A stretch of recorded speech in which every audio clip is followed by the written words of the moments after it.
Hello and welcome to Auto Spec Bits. If you have been following this channel, you know that I already went on a test drive on the Ford Capri when I did the test drives of Ford's electric offerings in Europe. I wanted to explore this car a little bit further, so I just got the keys to the Ford Capri and I actually took this for a little bit of a drive.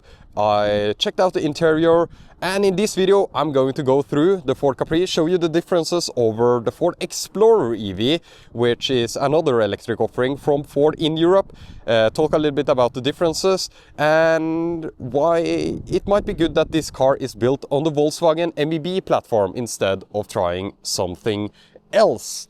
Anyways, let's jump into the video. Polestar 2 is the first car I think about when looking at the Ford Capri. The shape is so similar, and it's actually very similar in size as well as the Polestar 2. Some people call this a liftback or a hatchback. Doesn't really matter. The whole rear end lifts up with the glass and you get a ton of storage space in the rear without compromising too much on the looks. You're losing a little bit of height, so it's not quite the Tesla Model Y storage space, but it's so similar. It says 527 liters on the rear of the car, so I think that's the volume of storage that you have in the rear here. Of course, all car manufacturers measure differently, so it's very difficult to find out what's actually real storage space and what's just empty room. And here is immediately something I like more about the Volkswagen MEB cars than Teslas. You have electronic tow hitch. That's much better than a Tesla solution. Actually, the Tesla towing solution in Europe absolutely sucks and is not up to standard at all compared to this semi-automatic tow hitch. Lots of hard plastics. Unfortunately, that's an MEB car thing. Unless you go for the Volkswagen ID.7, then you get a much better interior. They have tried their best to give you some kind of cool design. These are the upgraded seats. They feel okay, but honestly, this is a bit of a lazy effort in my opinion to get like the Capri design stuff, especially after having sat in the Renault 5, which is so well thought out with materials everywhere, so many callbacks to older designs. Here you have, okay, some stripes on the seats. You can see the headliner is dark at least, which is nice, but isn't really interesting. You have a nice glass roof. This is the top spec model again. I would expect that. You have this center console with USB-C, which is nice, but you have like this cheap plastic, which I don't like. You have the cheap speaker grills, and that's a little bit annoying, to be honest. But something that's great about this car, if we go to the front seats, we will take a look at the charging port first, actually. 185 kilowatts max charging. I think you can get a little bit more. 400 volt architecture charges better than Teslas in Europe, because Teslas in Europe come with the LG battery.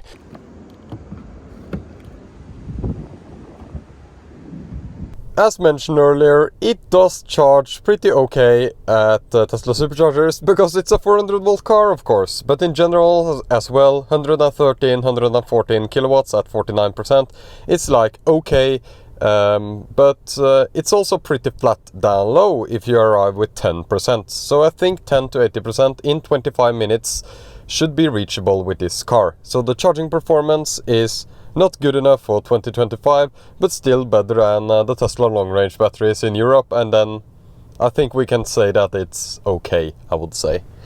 Pretty efficient car as well, so if you just charge from 10 to 60% or 10 to 80%, you are completely fine on road trips. You will stop for 20 minutes, 15-20 minutes, maybe a little bit more, but yeah, pretty flat, good charging curve on this car because it uses the latest MEB tech. Something great about this car is the charging menu. First of all, you can set the charging limit down to 50% to 100%, that's okay. You can optimize the battery manually, so you can preheat the battery manually. You can press a button here if the battery is not hot enough for charging. It will also say how fast you will charge. So we would charge at 89 kilowatts at 67%. Pretty okay actually for a 400 volt car. Anyway, you get a battery heating button here, and it says how long you need to heat the battery for to reach the optimal charging speed. That's pretty great. So it charges better than a Tesla. Something I also like about this car. Price-wise, it's around 47,000 euros. If you go for everything, including heat pump, which is extra. Why is heat pump extra? Seating position is amazing in this car. MEB cars usually have great seating positions. You can sit very low, you can have the steering wheel far out, but not far enough in my opinion, but still better than many other cars. And you sit way better in this car than in a Model Y in my opinion. So we have to compare the car to a Model Y. It's the most sold car in Norway, so that's why I'm talking so much about Tesla. Anyway, you can see what Ford has done here. They have turned the steering wheel upside down. A little bit of dry steering, doesn't really matter. You can see that they have their own color on these lightings. You have the Ford here. But what about the infotainment system? You have already seen this if you have seen the Ford Explorer EV, but let me take you through this infotainment system. This infotainment system is built, it's a Volkswagen MEB software in underneath, back end. Ford has put their skin on top. So if we go here, you can see it's much better than earlier. I actually think it's okay and much better than many other electric cars. So if we want to go to Bodø, we can just press this button and we get everything we need, including charging stops here. This is just how the map looks, so it tells you where you want to go. It has a heads-up display, navigation, which is great. So charging stops, it shows you the charging stops like 10 to 65% in 22 minutes. This one should charge from 10 to 80% in 25 minutes, which is not too bad actually, considering it's a 400 volt architecture. So all in all, it should be more efficient than the Ford Explorer EV. It's also a little bit more expensive.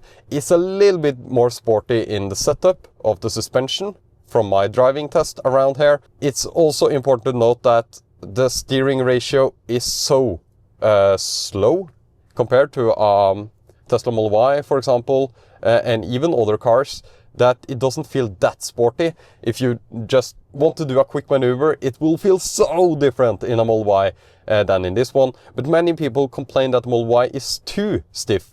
So you can see the Model Ys over there. These are extremely fast steering, heavy steering, and very, very different from this car. So if you expect a sporty setup, due to the Capri name, you won't get it that sporty, but you have a great seating position. It's quite comfortable and it's quite nice to drive, of course. Drum brakes in the rear, discs in the front. That's the MEB setup. Many people complain about the drum brakes in the rear. I've had amazing braking performance on all MEB cars that I've tested, so to me it doesn't really matter that much. No one-pedal driving in Volkswagen MEB cars, but let's see here. We have auto hold, and we have the ability to go from drive to reverse without pressing the brake pedal. And this is nice. This is something that I like. And the pedal tuning is pretty nice, low speed tuning. So if we go 1 kilometer per hour, of course, or 3 kilometers per hour, sorry, it's very smooth, it's easy to stop. And the auto hold is quite smooth. So you have to adjust with the brake pedal instead of the accelerator like in a Tesla. But it feels pretty nice. The driving itself feels nice. It's easy to park, easy to place. And yeah, just a great driving experience with the MEB products. I think they drive well, but they are not as fast as many other cars.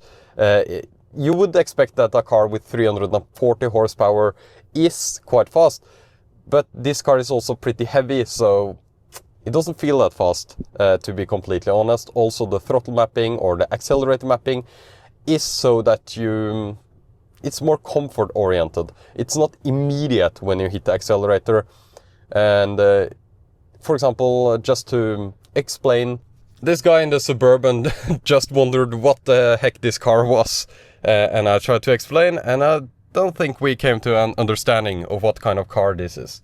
Anyway, what was I talking about? I was talking about the driving experience. When you push the accelerator on a Tesla, you get pushed immediately. In this car, it's a little bit slower, more comfort oriented, very, very different, but a nice driving car in my opinion. I think many people coming from other Volkswagen products or from products that are, I mean, really combustion cars and stuff, will really like the experience here. Something I really also like about this car is that the brake pedal is the on button for the car. So you have a push button there, but it's not used. You just immediately start the car by pressing the brake pedal. You can go into drive immediately. You use this nice gear selector that everyone is hating on because it's plasticky feeling, but I think it's awesome. And yeah, just great in my opinion. Turning radius in the MEB cars is pretty great, and with the 360 camera, this car is dream to park, actually, even in small spots. So that's a big benefit of this car. What's important about this car is the design. You buy this car because you like the design. It's way different than the Volkswagen ID cars. It has some super cool headlights that are kind of Porsche-like, I would say. It's of course inspired by the original Capri, which was an earlier European offering from Ford very many years ago. And you can see in the rear here as well, if we unlock the car or lock the car, you can see the headlights or the rear lights there, and you can see the shape of the car. I think it's very important that you like the design of this car if you are getting it. Some people prefer the Explorer EV. It's more SUV-like, it's more boxy, it has a more practical rear room, but it's also shorter than this car. So all in all, seems like a great alternative to a full like SUV. It's a smaller car, and rear legroom again is great, which is important for many. You can also upgrade the wheels if you don't want these 20-inch. You can get 21s, I think, or a different design. I can't remember, if you want a slightly cooler car. Aside from that, this car is absolutely loaded with all the features that you get. You have no frunk, it's a MEB car. Here you have volume controls, and this is something I really don't like about this car, is all the glossy plastics that you have here and that you have here for the cup holder. Really don't like this. Aside from that, everything seems okay. You have like a matte buttons here, more gloss here unfortunately, but actually if you get used to these volume controls, it's not too bad, but it's better with the dial, in my opinion, for volume. Or a scroll wheel on a Tesla is my favorite volume button, actually.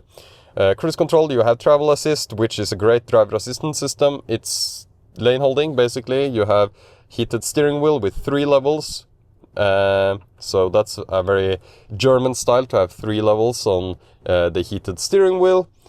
So yeah, combined with all the features at the price, it's too expensive in my opinion. It costs more than a Model Y long range. But you get a heads-up display, you get a better driving position, you get better charging. So it's not completely like non-competitive at all. There are reasons to buy this car, and it has a great route planner. Software is of course lacking. It's not a Tesla. You don't have dog mode, you don't have a great app. You have an app, but it's not great, it's slow. But overall, great offering from Ford. I just wish it was like 10,000 euros cheaper, then it would sell so much more. Thank you for watching this quick bits video on the Ford Capri electric. See you in another bits video or reviews video or testing video very soon.